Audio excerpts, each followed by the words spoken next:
We talk a little bit about what it felt being inducted into the WWE Hall of Fame when you were. What did it feel like when you got that phone call?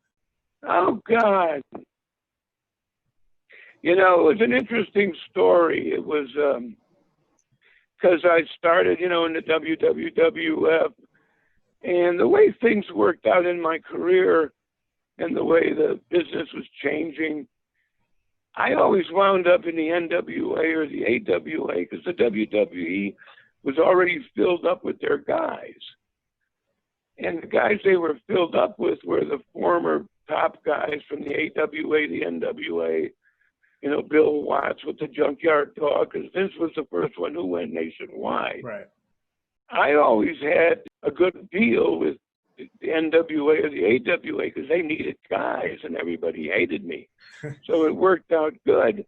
And then it was real nostalgic. I mean, the thing with the WWE was they wanted Bruno so bad to be in the Hall of Fame. Yeah. And, he should have made a statue of him. I mean, it was great.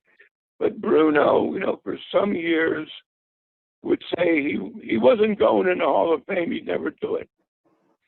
And then the WWE kind of came to me and said, hey, can you do us a favor? And we would love to have Bruno in the Hall of Fame in Madison Square Garden, which was perfect. Yeah.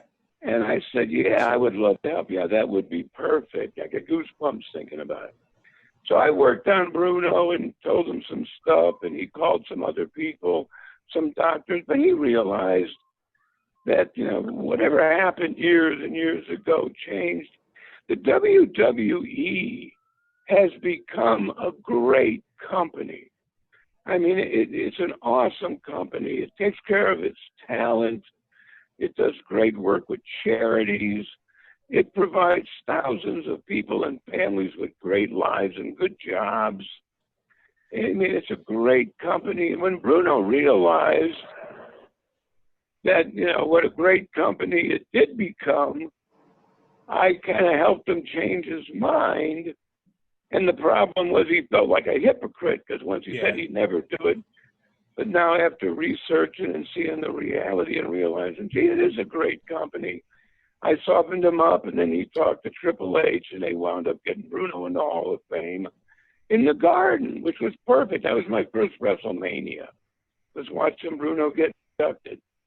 And then a couple of years later, it was like the end. It was the perfect ending to my dream. They called me and asked me if, told me they'd like to put me in the Hall of Fame, and I was thrilled.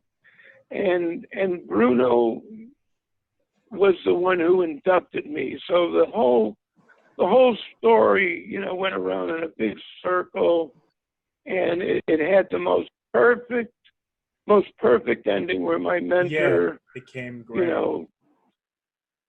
Inducted me into the Hall of Fame too. And it was a thrill of a lifetime. It was a dream come true. And, I'm thrilled to death and honored. And I know Bruno was happy. But it all worked out like the perfect ending. You couldn't have planned it better. Woo! Blessed Daddy. Boogie Woogie Man feel good. I tell my people, my brothers and sisters, don't you dare miss online. Rewind, recap, relive. Oh yeah!